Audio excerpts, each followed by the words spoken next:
السلام علیکم، welcome back to my new video. آج کی میری ویڈیو ان سب عازمین حج کے لیے بہت انفارمیٹیو ہے جو اس سال حج کرنے جا رہے ہیں، کیونکہ اس سال آنے والے حج میں کچھ ایسی تبدیلیاں کی گئی ہیں جو پچھلے کئی سالوں کے حج میں آپ کو دیکھنے میں نہیں ملیں گی۔ اگر ہم بریفلی اس کو کہنا چاہیں تو اس سال حج کو تھوڑا سا ماڈریٹ کرنے کی کوشش کی گئی ہے۔ اس سال 2026 کے حج میں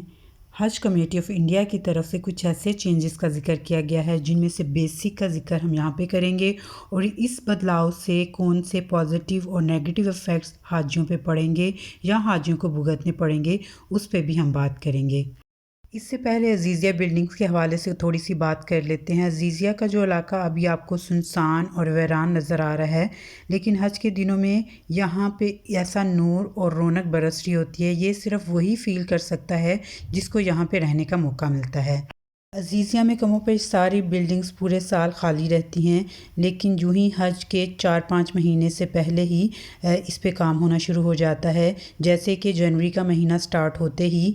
جیسا کہ آپ دیکھ رہے ہیں صفائی ستھرائی کا کام شروع ہو چکا ہے،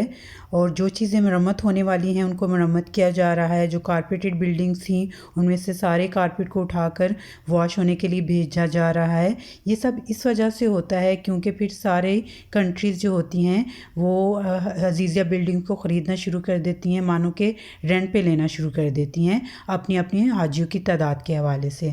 جیسے کہ حج کمیٹی آف انڈیا نے بھی عزیزیہ بلڈنگز کو دیکھنا شروع کر دیا ہے، جتنے بھی ان کے حاجیوں کی تعداد ہیں اور اس حوالے سے وہ ان بلڈنگز کو خریدے گی یا رینٹ پہ لے گی، اور یہ سب آتھرائزیشن کا سلسلہ جب ختم ہو جائے گا تو باقاعدہ ان بلڈنگز میں جا کے ساری فیسلٹیز کو دیکھا جاتا ہے کہ ان کے حاجیوں کے حوالے سے ساری فیسلٹیز کمپلیٹ ہیں یا نہیں۔ تو ہر کنٹریز کو یہ اتھورائزیشن اپنی 15 شوال تک کرنی ہوتی ہیں۔ 15 شوال سے لے کے محرم کے مہینے تک یہ بلڈنگز انہی کے آن رہتی ہیں، انہی کے کنٹرول میں رہتی ہیں، اور اسی طرح سے عزیزیہ کا یہ سارا پروسیجرز کمپلیٹ ہوتا ہے۔ اب آ جاتے ہیں اس اصل مدعے کی طرف جس کے بنانے کا مقصد آج ہی میرا تھا کہ آپ ساری چینجز آپ کے ساتھ شیئر کی جائیں تاکہ آپ کو اندازہ ہو جائے کہ اس سال آپ کو کس ذہنیت کے ساتھ حج کرنا ہے۔ اس سال جو سب سے بڑی چینجنگ دیکھنے ملے گی وہ عزیزیہ کے علاقے میں ہوگی، یعنی جب آپ عزیزیہ میں رہنے جائیں گے تو وہاں پہ آپ کو کوکنگ کرنے کو نہیں ملے گی۔ یہ ایک بہت بڑا ٹرننگ پوائنٹ ہے، اس سے آپ کو فیل ہوگا کہ آپ کے حج میں بہت بڑا چینج آیا ہے۔ جو پہلے حج میں 40 دن کے لیے آتے تھے اور عزیزیہ کے علاقے میں رہتے تھے، ان کے لیے ایک بہت بڑی سہولت ہو جاتی تھی کہ وہ گھر کا کھانا کھاتے تھے اور گھر میں ہی پکاتے تھے۔ اس سے بجٹ ان کا کافی حد تک جو تھا وہ ریلیکسیبل ہو جاتا تھا۔ ابھی اگر حکومت یہ ذمہ داری لیتی ہے کہ وہ بوفے کا سسٹم اون عزیزیہ کے علاقے میں جس ہوٹل میں آپ رہ رہے ہیں وہاں پہ دیتی ہے، یا کیٹرنگ کا فیسلٹی آپ کو پرووائڈ کرتی ہے، تو پھر مانو پھر بھی وہ کچھ نہ کچھ اپنے پاس فائدہ رکھے گی فائنینشلی۔ لیکن ابھی اس طرح کی کوئی پکی اناؤنسمنٹ نہیں آئی کہ حکومت یہ سب کچھ کرے گی۔ ابھی تو یہی ہے کہ کوکنگ نہیں ہوگی اور آپ لوگوں کو باہر کے ہوٹلز میں خود ہی کھانا کھانا پڑے گا۔ تو پہلے جو حج کی بہت بڑی پیکنگ ہوتی تھی، یعنی کہ آپ کو ہر چیز خود ہی اپنی ہوم کنٹری سے لے کے جانی پڑتی تھی، آئل، گھی، مسالے اور کچھ بھی جو کہ کوکنگ میں یوز ہوتا تھا، اب ایسا کچھ نہیں ہوگا۔ آپ کا سامان تقریباً آدھا ہو جائے گا، لیکن یہ ہے کہ آپ خشک جو جیسے ہوتا ہے سنیکس وغیرہ وہ لے کے جا سکتے ہیں، جس میں نیمکو ہو گئی، ڈرائی فروٹس ہو گئے، اس طرح کی چیزیں جو کہ آپ وقتاً فوقتاً ٹائم بائی ٹائم جب بھی چھوٹی موٹی بھوک لگے آپ کھا سکتے ہیں، لیکن پکی بات یہ ہے کہ آپ کو ہوٹل سے ہی کھانا کھانا پڑے گا۔ اس کے پازیٹیو افیکٹس تو ایک تو یہ ہوں گے کہ حاجیوں کو بہت کم سامان جو ہے اپنے ساتھ کیری کرنا ہوگا حج کے دنوں میں، اور کھانا پکانے میں جو ٹائم ان کا صرف ہوتا تھا وہ اب ان کا بچ جائے گا اور وہی عبادت میں وہ لگا سکتے ہیں۔ لیکن اس کے نیگیٹو ایفیکٹس میرے خیال میں اس معاملے میں زیادہ ہوں گے، کیونکہ وہ ضعیف حاجی جو باہر کے کھانے کو زیادہ افورڈ نہیں کر سکتے، یا کسی بھی کوئی پیشنٹ ہے یا کسی بیماری کی وجہ سے اس کو پرہیزی کھانا کھانا ہے اور گھر کا کھانا کھانا ہے، تو اس وجہ سے بھی ان کو کافی مشکل کا سامنا کرنا پڑے گا۔ اور دوسری طرف یہ کہ آپ کو فائنینشیل پریشر بہت زیادہ ہوگا، یعنی ظاہری بات ہے آپ کو بار بار ہوٹل کا کھانا کھانا پڑے گا تو آپ کا بجٹ ڈسٹرب ہوگا۔ اور دوسرا ہوٹل کے باہر لمبی لمبی لائنوں میں کھڑے ہو کے فوڈ لینا مکہ اور مدینہ میں یہ کوئی آسان بات نہیں ہے۔ یہ ہم سب جانتے ہیں کہ حج کے دنوں میں کتنا رش ہوتا ہے، اس طرح سے بھی خواری کرنی ہوگی۔ ایک من و تجویز میرے ذہن میں آئی کہ جیسے اگر ہم ہوٹلز میں اپنے گروپ وائز کوئی کیٹرنگ کا سسٹم لے لیتے ہیں ان سے کہ آپ 2 ٹائم ہمارے ہوٹل میں ہمیں کھانا پرووائڈ کر دیں، تو اس سے بھی کافی سہولت ہو سکتی ہے۔ اگر گورنمنٹ اس چیز کی ذمہ داری نہیں بھی لیتی تو ہم خود سے اگر اس طرح سے کرنا چاہیں تو بھی کر سکتے ہیں۔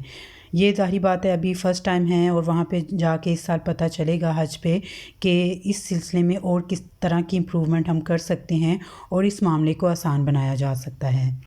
اور دوسری چیز جو حج کمیٹی آف انڈیا کی طرف سے اناؤنس کی گئی ہے کہ اس سال ہر حاجی کو سمارٹ واچ پرووائڈ کی جائے گی۔ سمارٹ واچ پہننے کا فائدہ یہ ہوگا کہ آپ کی لوکیشن کو ایزیلی جو ہے ٹریک کیا جا سکتا ہے، اور پچھلے کئی سالوں میں وہ جو ضعیف حاجی ہیں جن کو لوکیشن کی سمجھ نہیں آتی اس مسئلے پہ بھی قابو پایا جا سکے گا اور پتہ چل جائے گا کہ کون سا حاجی اس ٹائم کہاں پہ ہے۔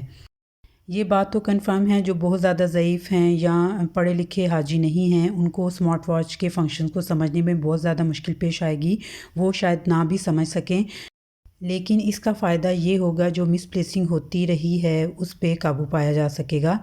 اور جو آج کل کی جنریشن ہے جو سمارٹ چیزوں کو یوز کرنا جانتے ہیں ان کے لیے بہت بڑا فائدہ ہوگا اور یہ چیز ان کو بہت زیادہ سہولت دے گی۔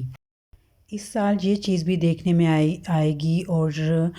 یہ ابھی اتنا کنفرم نہیں ہے کہ عزیزیہ کے علاقے میں مردوں اور عورتوں کو علیحدہ علیحدہ رہائش دی جائے گی، یعنی ان کو علیحدہ علیحدہ رکھا جائے گا۔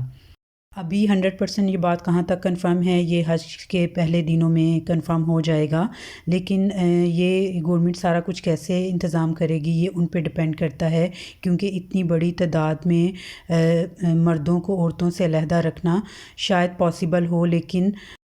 یہ ایک مشکل ٹاسک ضرور ہے۔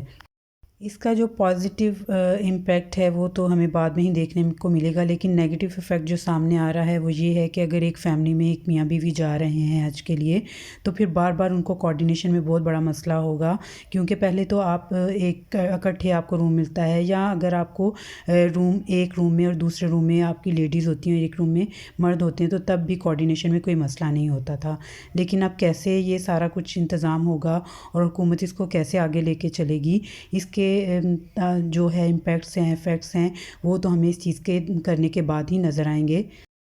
یہ تھے وہ ساری چینجز جو ابھی آج کل سارے عازمین حج ڈسکس کر رہے ہیں اور سوشل میڈیا میں بھی بار بار دیکھنے کو مل رہی ہیں کہ یہ سب کچھ کیسے ہوگا۔ اللہ تعالیٰ ہم سب کے لیے خیر کا معاملہ کرے۔ حج کے حوالے سے ہر انفارمیشن کو جاننے کے لیے میرے چینل کے ساتھ بنے رہیے، مجھے اور میری فیملی کو دعاؤں میں یاد رکھیے۔ اللہ میرا اور آپ کا حامی و ناصر ہو۔